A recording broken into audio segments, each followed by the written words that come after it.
नमस्कार, BK business idea channel में आपका स्वागत है। इस वीडियो में हम बात करेंगे एसी डिसलरी के बारे में। क्योंकि देखिए, अब कोई भी क्लिनिक प्रोडक्ट बना रहे हैं या लिक्विड या पाउडर, तो उसमें आपको एसी डिसलरी मेन रॉ मटेरियल है उसका। समझ में आ गया? जैसे मान लीजिए आप डिटर्जेंट पाउडर बना रहे हैं, चाहे डिटर्जेंट लिक्विड बना रहे हैं, लिक्विड डिटर्जेंट, डिशवॉश लिक्विड, बर्तन धोने का पाउडर बना रहे हैं। समझ में आ गया? कोई भी आप क्लिनिक प्रोडक्ट अगर बना रहे हैं तो उसके लिए सबसे ज़रूरी है एसी डिसलरी। अब एसी डिसलरी हमें कौन सा यूज करना चाहिए? तो देखिए, एसी डिसलरी आप बढ़िया क्वालिटी का यूज करेंगे तो आपको ही लाभ होगा। सबसे पहले तो यह है कि एक आता है SLS लिक्विड, यह है झाग बनाने के लिए। समझ में आ गया? लेकिन अगर आप एसी डिसलरी बढ़िया क्वालिटी का ऐड करते हैं तो SLS लिक्विड का ज़रूरत ही नहीं पड़ेगा। समझ में आ गया? लिक्विड अगर बनाएंगे तब ज़रूरत पड़ेगा। ध्यान से सुनिए, अगर आप पाउडर बना रहे हैं, जैसे आप डिटर्जेंट पाउडर बना रहे हैं, अगर आपने बढ़िया क्वालिटी का एसी डिसलरी ऐड किया तो आपको SLS लिक्विड की ज़रूरत नहीं है, न आप इसमें SLS पाउडर कुछ नहीं आप ऐड करेंगे, तब भी आपका झाग बढ़िया मात्रा में, भरपूर मात्रा में बनेगा। समझ में आ गया? लेकिन अगर आप लिक्विड बना रहे हैं तब आप कितना भी एसी डिसलरी बढ़िया क्वालिटी का ऐड करेंगे, लेकिन साथ ही साथ आपको उसमें ऐड करना होगा SLS लिक्विड, क्योंकि आपको उसे थिक करना होगा। समझ में आ गया? लिक्विड को थिक करने के लिए SLS लिक्विड और उसमें ऐड होता है सॉल्ट। लेकिन अगर आप पाउडर बना रहे हैं, डिटर्जेंट पाउडर बना रहे हैं, तो उसके लिए आपको एसी डिसलरी अगर बढ़िया क्वालिटी का है तो उसमें भरपूर मात्रा में झाग भी बनेगा और भरपूर मात्रा में सफाई भी होगा। समझ में आ गया? यह तो हो गया एसी डिसलरी के बारे में जानकारी।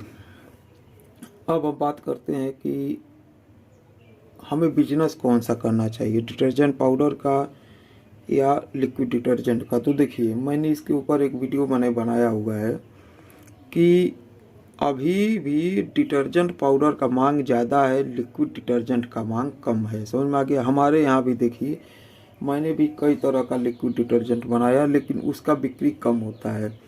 दुकानदार से मैंने जब बात किया तो दुकानदार कहते हैं कि कस्टमर पाउडर ही मांगता है, लिक्विड नहीं। समझ में आ गया? हो सकता है कहीं कहीं लिक्विड चल रहा हो, लेकिन हमारे यहाँ तो अभी लिक्विड नहीं चलता है ज़्यादा। तो अगर आप नया बिजनेस स्टार्ट करना चाहते हैं, अगर आपने बिजनेस किया है, जैसे आप डिटर्जेंट पाउडर बना रहे हैं, तो आप उसके साथ लिक्विड डिटर्जेंट कुछ भी, आप कोई भी प्रोडक्ट क्लिनिक बनाकर चला सकते हैं। लेकिन अगर आप एकदम न्यू बिजनेस स्टार्ट करना चाहते हैं, नया बिजनेस स्टार्ट करना चाहते हैं, तो मैं तो यही कहूँगा कि आप लिक्विड के चक्कर में मत अभी पड़िए, पहले आप डिटर्जेंट पाउडर बनाइए। समझ में आ गया? क्योंकि मान लीजिए आपने लिक्विड बनाया, हो सकता है कि आपके मार्केट में भी न वो चले या नहीं, तो उससे पहले आप पूरा मार्केट का एक बार निरीक्षण करिए बढ़िया से कि मार्केट में कहीं लिक्विड डिटर्जेंट बिक रहा है कि नहीं। समझ में आ गया?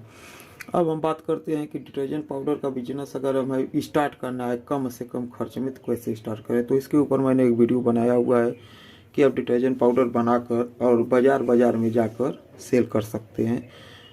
लेकिन अगर आपको पैकेट बनवाना है तो पैकेट देखिए, पैकेट जैसे मैंने अपना बनवाया था तो पैकेट में खर्चा आपको लगाना पड़ेगा। समझ में आ गया?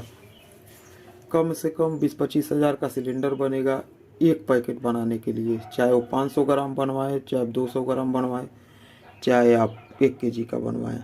और कम से कम 1.5-2 कुंतल, 150 से 200 kg तक आपको एक पैकेट बनवाना पड़ेगा। समझ में आ गया? तो अगर आप इतना पैसा लगा सकते हैं तो मैं तो आपको यही कहूँगा कि जो 10 रुपये का पैकेट आता है, 10 रुपये का पैकेट बिकता है, वही आप बनवाइए, 10 रुपये पैकेट। समझ में आ गया? ना आप 500 ग्राम बनवाइए, ना आप 1 kg बनवाइए।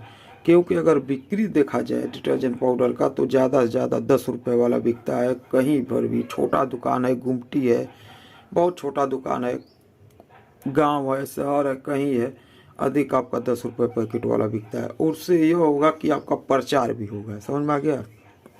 10 रुपये का पैकेट आपने बनवाया तो उसे कस्टमर बहुत ही आसानी से ले लेगा, यह नहीं कहेगा कि ये कोई नया कंपनी है या पुराना कंपनी है। 10 रुपये का रिस्क सभी लोग ले लेते हैं। बस क्वालिटी आप अगर बढ़िया करेंगे, उसमें बढ़िया बनाए रखेंगे, तो समझ लीजिए कि आपका वो जो प्रचार के तौर पे बहुत बढ़िया वो काम करेगा। उसके बाद फिर आप 500 ग्राम का बनवाइए, 1 केजी का बनवाइए, 5 केजी का बनवाइए, वो आपके ऊपर है। लेकिन शुरुआत में तो मैं अपने अनुभव से ही कहूँगा कि आपको 10 रुपये पैकेट वाला ही डिटर्जेंट पाउडर बनवाना चाहिए। अगर आपके पास उतना पैसा नहीं, आप पैकेट नहीं बनवाना चाहते हैं, तो आप वो वीडियो ज़रूर देख लीजिएगा कि कैसे मैंने बनाया था। आप लोगों को बताया था कि आप घर घर जाकर कैसे सेल कर सकते हैं, बाज़ार कैसे सेल कर सकते हैं। समझ में आ गया? बाज़ार में आप कैसे जाकर अपना एक दुकान लगाकर वहाँ पर सेल कर सकते हैं खुला डिटर्जेंट पाउडर। और नहीं तो आप फिर मार्केट में कई तरह का पैकेट मिलता है, उसके बाद उसमें अपना जो ये कार्ड और छापते हैं, बोर्ड और बनाते हैं, आप उनसे कहिए तो उस पर तो वो प्रिंट कर देंगे। लेकिन यह उतना कामयाब नहीं रहेगा। देखने में पैकेट जब तक देखिए जो दिखता है वही बिकता है। समझ में आ गया? तो अगर आप पैसा लगाना चाहते हैं तो पैकेट बनवाइए, और नहीं तो आप एकदम खुला बेचिए, सबसे बढ़िया। तो चलिए, इसी तरीके का नॉलेजेबल वीडियो आपको और भी देखने को मिलेगा। इसीलिए अगर अभी तक अपने चैनल को सब्सक्राइब नहीं किया तो जरूर कर लीजिए, बेल आइकन घंटी भी दबा दीजिए, जिससे कोई भी वीडियो बनेगा आपके पास तुरंत पहुंच सकेगा। और कुछ भी आपको पूछना है तो आप कमेंट में ज़रूर पूछिएगा। चलिए, तो अगले वीडियो में फिर मिलेंगे। वीडियो देखने के लिए धन्यवाद, नमस्कार।